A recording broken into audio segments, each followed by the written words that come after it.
Hello and welcome to Keg That's YouTube channel. I hope you've had a fantastic summer.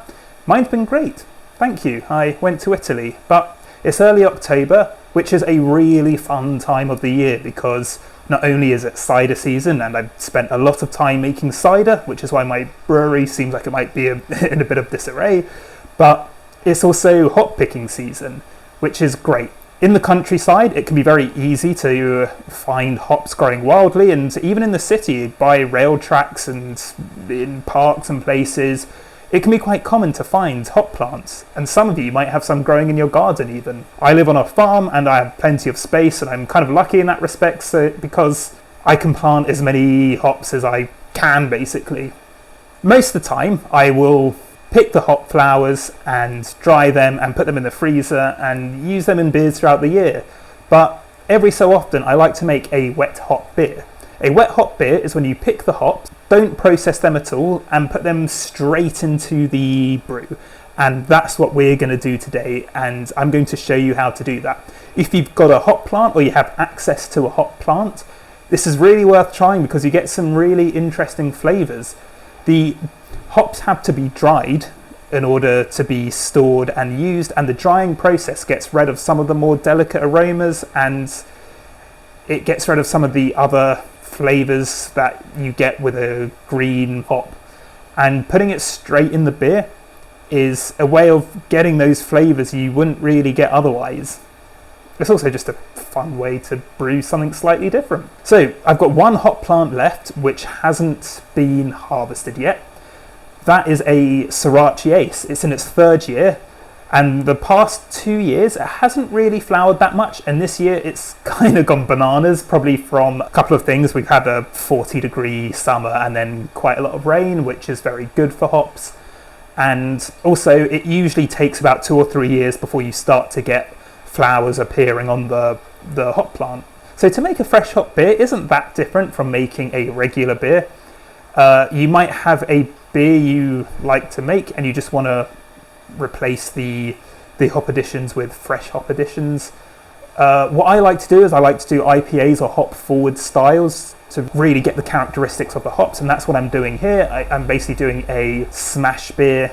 However, I don't like to put my own hops as bittering because I don't know what the alpha acids are, so I still use store-bought hops for bittering. So the recipe is Maris Otter, about 5 kilograms, and some bittering hops, probably Magnum, or I might have some Polaris, which has been sitting at the bottom of my freezer for a while, so I'm just going to use those up.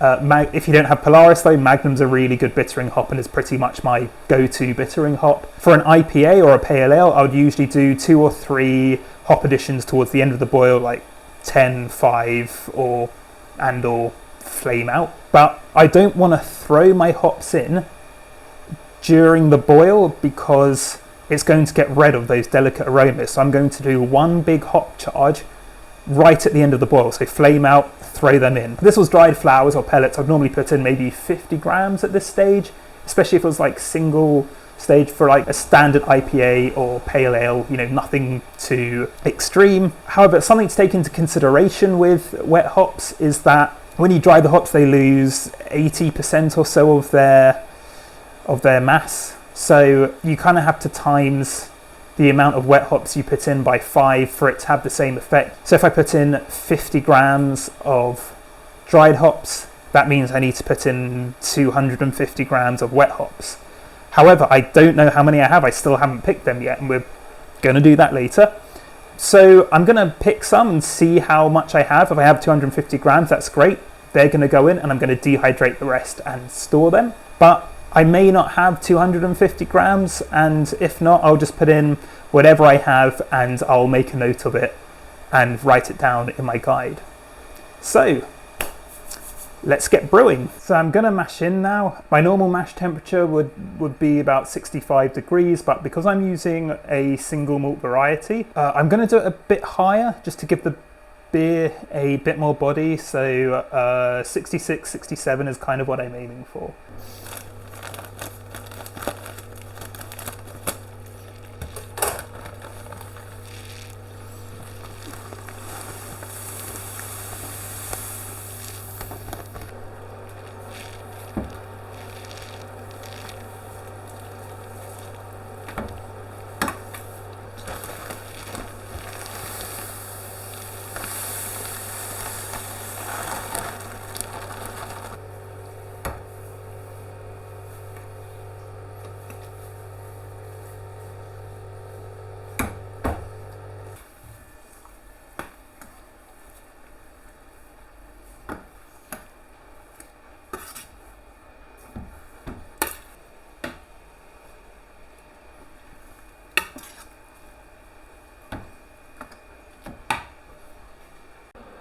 nicely stirred in with no dough balls.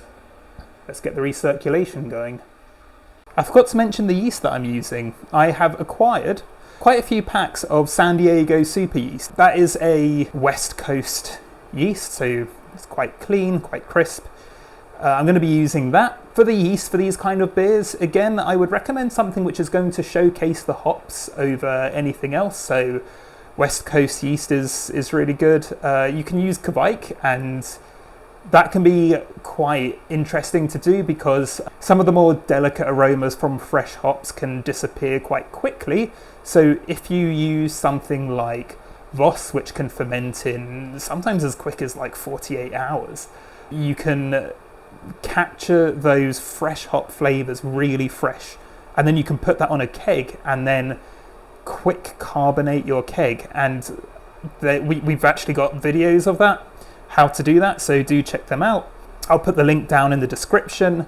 Yeah, you can go from like grain to glass in under a week really, and you can really taste those delicate hop aromas. It's something very special really, because it's really rare to get those flavors in the beer.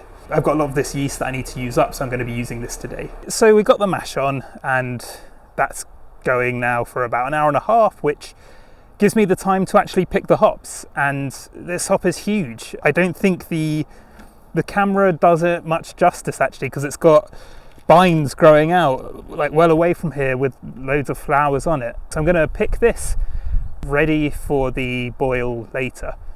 I've left this probably about as long as I could, maybe even a bit too long, as some of the flowers on it have gone bad already and we can't use, but at least I know that the flowers that are good are going to be as full of lupulin, which is the yellow powder which has all the aromatics and the alpha acids and all that sort of thing, and it's going to be as developed as possible.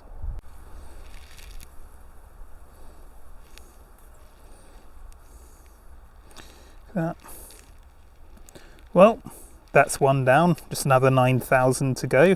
Oh, they smell so good as well though. I've been picking for so long and it looks like I've got hardly anything. And I have barely made a dent on the plant, but I've got this much so far. So I'm going to go back to the brewery and weigh it and see how much I have. There's just so much left to pick still. So I don't think I'm going to get it all done in a day anyway. So I'm just going to try and pick 250 grams for now. Okay, let's see how much we've got. Not even halfway there. We're on the mash out of the brew though. I've actually got 10 minutes left, and we've got to go on the Sparge. Once it gets to the boil, I might go back out and get some more. So I'm currently sparging. I've still got 140 grams of hops to pick, and it took me over an hour and a half to pick 110 grams. So during the Sparge, I'm gonna go and pick some more.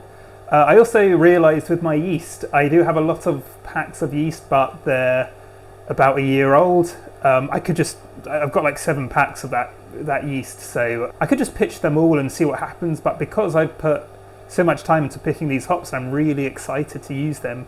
I kind of don't want it to go wrong, of course, and I've never done that before. You'd like pitch 7 out of date yeast packs. We've actually got a video on how to culture up yeast, and I'll be showing you how to do that very soon. You know, how to use these old packs of liquid yeast. But I haven't made a starter for it. There isn't enough time to make a starter, so I've got another yeast that I was going to use for another brew. It's a Farmhouse yeast. It's quite basically like a saison, but it's also got a bit of tartness to it. It's really nice. It actually goes really well with Sorachi Ace. So it's on my starter. I might use that today. I'm going to put the full recipe that I end up using, that I actually end up using below, in the comments section. Also, I've got the boil on. It's just heating up. And I picked all the hops, and it comes to 235 grams. I know I said I was going for 250, but just the effort it takes to to pick these hops, I'll settle for 235. I'm not going for any sort of outrageously hoppy style. I'm not going for a Nipa or one of those beers which is so heavily hopped that it feels like you're drinking dirt. I'm just going for a regular kind of West Coast Pale Ale IPA. And as I say, you need about 5 times the amount of wet hops that you would normally use to dry hops.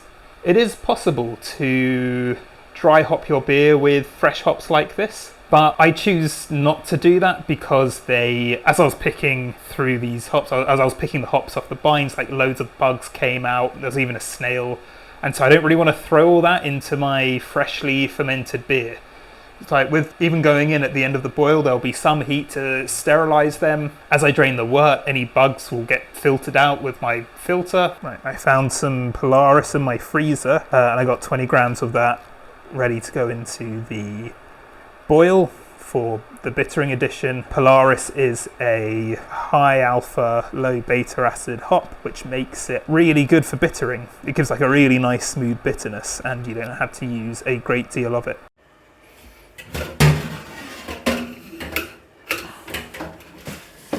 In goes the immersion chiller.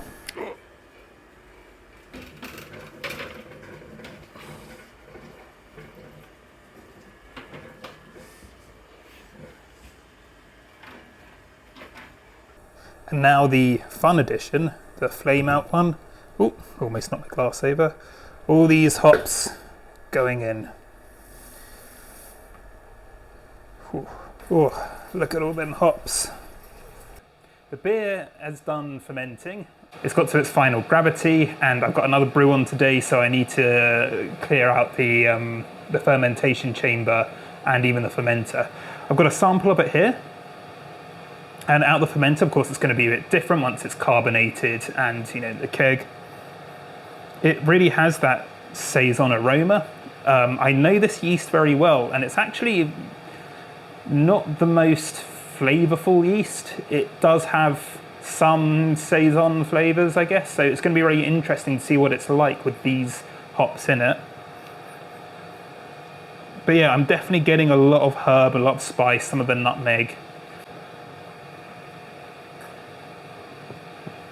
This is very, very interesting in a good way.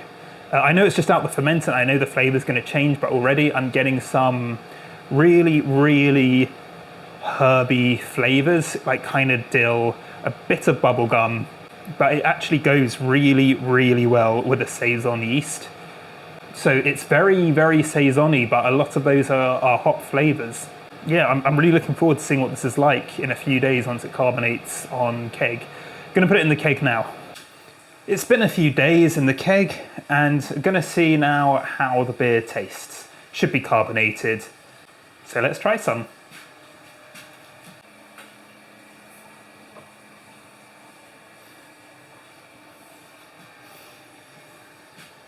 Okay, it's very hazy. I think I forgot to put Protafloc in this, which might explain it. But you know what? Saisons can be hazy. It's a bit darker than the average saison. It's like got a bit of a golden colour to it. No head actually, so maybe it hasn't carbonated as much as I would like, and it's leaving a small bit of lacing on the glass. So it's really got that saison aroma of like kind of nutmeg. It's a bit woody as well, and I'm getting kind of spice and herb from it. I'm getting a small amount of sort of fruitiness. It's quite subtle. I think that may be coming from the hops. But let's see what it tastes like. Very malty. There's a bit of a sweetness to it. Quite bready. It's got a bit of tartness, which I think comes from the yeast. But picking out the hops, it could definitely do with more going in. I know that when I was picking it, I didn't realise it would take so long to pick enough hops. So I think next time I would throw more in, but there's definitely a sort of herbiness and a sort of dill herbiness that is coming from the hops. It's got a really unique flavour, which is definitely kind of like an earthy, herby hoppiness, but it's not something I've had before, and it's really unique. I think I was expecting more of a grassiness because there's a strong grassy flavour that comes from hops. Maybe more of like a citrus kick to it because fresh hops tend to have that aroma no matter what the variety is. Like I get that off my Fuggles, I get that off my Saz, and I get it off the Cascade. But this is a really, really good beer, and I have to remind myself though, it's 6.3%, so I could session this all day. It's like a very fresh tasting beer, but it's 6.3%, so I probably should go a bit easy on it compared to maybe a 4.5–5% beer. Over time, a woodiness starts to come out as well, and like the tartness gets slightly stronger. So this is quite a complex beer, and there's a lot going on here, and I'm actually really happy with it. I'm glad I've got a very full keg. Thank you so much for watching. I've linked an article down below with more information about fresh hop beers. If you found this video useful, please do like, please subscribe if you haven't already. It really helps us out. And do comment as well if you want any advice on how to use your fresh hops, or if you'd like to know anything else. Thank you.